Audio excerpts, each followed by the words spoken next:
자, 이제 마이 서비스라고 하는 우리가 만든 앱이 실행이 됐고요. 자, 에뮬레이터에서 보면 자, 서비스 시작이라고 하는 버튼이 있죠. 자, 버튼을 한번 클릭해 볼까요? 자, 서비스 시작. 아무런 화면이 없죠. 우리가 토스트 메시지라도 하나 띄워줄 수도 있겠는데 어쨌든 자, 우리가 이게 시작이 됐는지 자, 우리가 원하는 거는 로그를 본다는 거예요. 자, 여기 자, 안드로이드 스튜디오로 와서 보면 아래쪽에 안드로이드라고 하는 영역이 있고요. 안드로이드 DDMS라고 여기 떠 있습니다. 그리고 지금 현재 디바이스 단말이 에뮬레이터가 선택되어 있고 이걸 눌러보면 단말이 하나만 떠 있기 때문에 연결되어 있기 때문에 에뮬레이터가 자동으로 선택된 걸 볼 수가 있습니다. 자, 여기 보면 로그캣이라고 있는데요. 얘기했던 것처럼 이게 로그캣이라고 하는 그 화면이라고 볼 수가 있고요. 여기에 우리가 로그를 볼 수 있습니다. 위에 보면 로그 레벨이라고 해서 어느 정도까지 로그를 보여줄 거냐, 버보스라고 하면 모두 보여준다는 얘기고요. 여기 보시면 우리가 만든 앱에 패키지 이름이 들어가 있어요. 이게 구분자니까 우리가 만든 앱의 로그를 보여준다는 건데 이게 제대로 이 구분자가 안 보여주는 경우를 볼 수가 있습니다. 그래서 여기 에디트 필터 컨피그레이션이라고 보면 여기 패키지 네임이라고 이렇게 들어가 있는데 그게 제대로 안 보인다라고 하는 거 볼 수 있고요. 여기 보시면 태그가 있습니다. 태그가 우리가 마이 서비스라고 넣었었죠. 그래서 태그 이름으로 구분을 해줄 수도 있어요. 그래서 여기다가 한번 마이 서비스라고 넣어볼까요? 자, 마이 서비스라고 넣고 패키지 네임은 한번 없애볼게요. 자, 그리고 OK 누르면 자, 이렇게 보입니다. 그렇죠? 뭔가 찍혀 있었군요. 근데 아까 이 정보가 우리가 원하는 대로 찍지 않았기 때문에 여기 안 보이는 거고요. 만약에 이거를 No Filters라고 하면 자, 단말에서 뿌려주는 모든 정보가 다 여기에 뿌려지게 됩니다. 자, 이렇게 보시면 어쨌거나 이렇게 하시던지 아니면 아까 했던 것처럼 자, 이렇게 보시던지 간에 My Service라고 찍은 거에서 보면 on create 그 다음에 on start 커맨드가 호출됨 이렇게 볼 수가 있습니다. 다시 소스로 가보면 자, 처음에 우리가 자, 서비스 시작 버튼을 눌렀을 때 서비스에 on create가 호출됐고 그 다음에 on start command라고 하는 게 호출된 걸 알 수가 있어요. 자, 그럼 여기서 중요한 거는 뭐냐? 자, on create는 아마도 이 서비스라고 하는 것도 메모리에 만들어지는 시점이 있을 텐데 메모리에 처음에 만들어져야지 얘가 실행이 될 거고요. 그 다음에 on start command라고 하는 거 이게 굉장히 중요한 겁니다. 왜냐? 자, 서비스라고 하는 거는 뒷단에서 계속 동작을 해야 된다 했죠. 그죠? 그래서 얘가 이 서비스라고 하는 게 중지가 되면 다시 또 실행이 돼요. 무슨 얘기냐? 자, 여기에 자, 안드로이드 디바이스 모니터라고 하는데 한번 가볼까요? 자, 안드로이드 디바이스 모니터라고 하는데 한번 가보면 자, DDMS라고 하는 창이 보이게 되는데 자, 얘기했던 것처럼 여기에 단말이 보일 거고 밑으로 내려보면 자, 여러분이 만든 마이 서비스라고 하는 게 여기 있죠. org.androidtown.myservice라는 패키지 이름이 보일 거예요. 자, 근데 이거를 스탑이라고 해서 한번 클릭을 해보면 자, 마이 서비스라고 하는 게 당연히 종료가 됐겠죠. 그렇죠. 자, 당연히 종료가 됐을 거예요. 그러면 에뮬레이터 화면으로 가보면 에뮬레이터에서 여러분의 앱이 없어져 버렸어요. 근데 잘 보시면 자, org.androidtown.myservice가 또 살아났습니다. 이거는 여기 서비스라고 하는 게 들어있기 때문이에요. 그래서 서비스라고 하는 게 들어있으면 이렇게 얘가 자동으로 다시 시작이 된다 라고 하는 걸 알 수가 있다라고 하는 거죠. 굉장히 중요한 특성이고요. 자, 여기서 다시 나가서 아까 우리가 봤던 안드로이드라고 하는 아래쪽의 영역을 보면 자, 다시 시작이 되면서 다시 on create와 on start command 호출됨이 나오는 걸 볼 수가 있어요.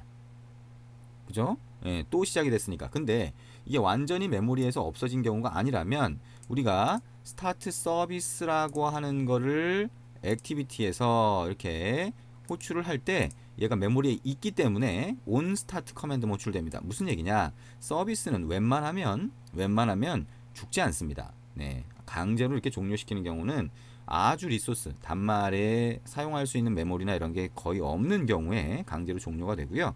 그렇지 않으면 얘가 계속 살아있어요. 그러면 우리가 그 다음에 중요한 건 뭐예요? 얘를 시작시키는 거 말고 그 다음에 중요한 게 뭐예요? 인텐트를 통해서 엑스트라 부가 데이터로 뭔가 정보를 날려주는 거죠. 그래서 그게 커맨드, 명령이라고 할 수 있어요. 그래서 서비스 쪽으로 우리가 만약에 카톡 같은 데서 메시지를 보내달라고 요청 명령을 보내거나 아니면 온 데이터를 다시 받거나 라고 할 때 인텐트로 보내고 받게 되는데 그렇게 서비스 쪽으로 명령을 보내는 거를 받아주는 게 on start command. 그래서 책에 보시면 on create 안에서 스레드를 생성할 수도 있는데요. 근데 그거 말고 on start command라고 하는 거 안에서 스레드를 생성할 수도 있어요.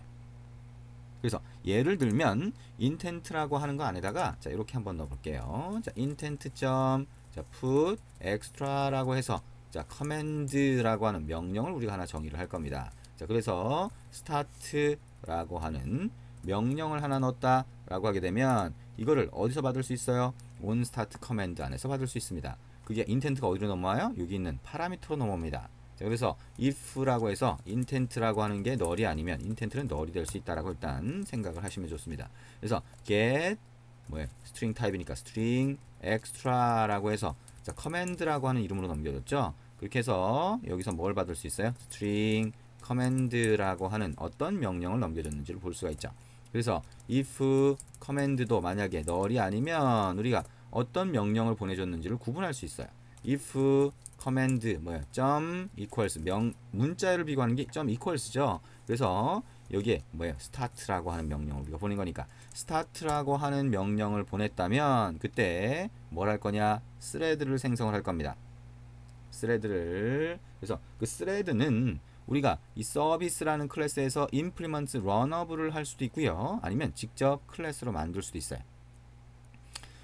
자, 무슨 얘기냐? 자, print thread라고 하는 걸 하나 만들어 볼까요? 그래서 thread는 new print thread라고 해서 자, 책에 있는 것과 약간 다른 방식을 일부러 해보는 겁니다. 책에 있는 방식 implement runup은 여러분 직접 한번 입력을 해보시고요. 여기서는 thread.start를 하는데 이 thread는 밑에다가 클래스 이너 클래스죠. 내부 클래스로 만들어 봅니다. 자, print thread extens라고 해서 thread를 상속한 걸 새로 하나 만들면 이거를 start로 실행할 수 있죠. 그 thread는 start로 실행을 한 thread 객체를 start로 실행하면 어떻게 돼요? 그 안에 public void run이라고 하는 메소드가 있어서 run 메소드가 실행이 된다라고 볼 수 있죠. start를 하면 run이 실행이 됩니다. 가끔씩 자 여기서 run을 실행을 하고 얘를 호출하려고 하는데 thread는 그렇게 동작하지 않죠. start를 실행하면 run이 호출된다라고 하는 거 생각하시면 됩니다. 자, 이 안에서 어떻게 할 거냐? for 구문으로 한번 돌려볼게요. for integer i가 0부터 자 100번 반복을 한다는 얘기고요. 자, 이 안에서 뭘 할 거냐? 로그를 찍어줄 겁니다. log.d라고 해서 아까처럼 태그를 붙여주고요. 자 반복을 해줍니다. 자, 여기 안에 샵을 붙여주고 몇 번째냐? i번째 반복됨. 자, 서비스에서 반복됨 이렇게 한번 출력을 해보도록 하겠습니다. 자, 그리고 이게 너무 계속 한꺼번에 찍으면 안 되니까 thread.sleep이라고 하는 거 하고 이게 어떻게 할까요? 500ms 넣으면 0.5초마다 한 번씩 찍어주도록 그렇게 할 수가 있습니다. 자, 여기에 빨간 줄이 이렇게 나왔죠. 자, 빨간 줄 뭐예요? 자, 여기 exception이라고 하는 게 제대로 안 돼 있다라고 하는 거 이렇게 볼 수가 있겠죠. 자, 그래서 여기 exception을 하나 추가를 해주시면 되겠죠. 자, try catch로 그냥 한번 묶어 보도록 하겠습니다. 자, catch exception 2라고 하고 2점 이렇게 해주면 될 거고요. 자, 이렇게 try catch로 한번 묶어준 상태로 print thread라고 하는 걸 만들었습니다. 자, 이제 다시 한번 실행을 해볼까요? 자, 다시 한번 실행을 하고 우리가 로그로 들어가서 한번 로그가 어떻게 되는지 보도록 하겠습니다. 로그가 찍혀지는 거를 보시면 되겠죠.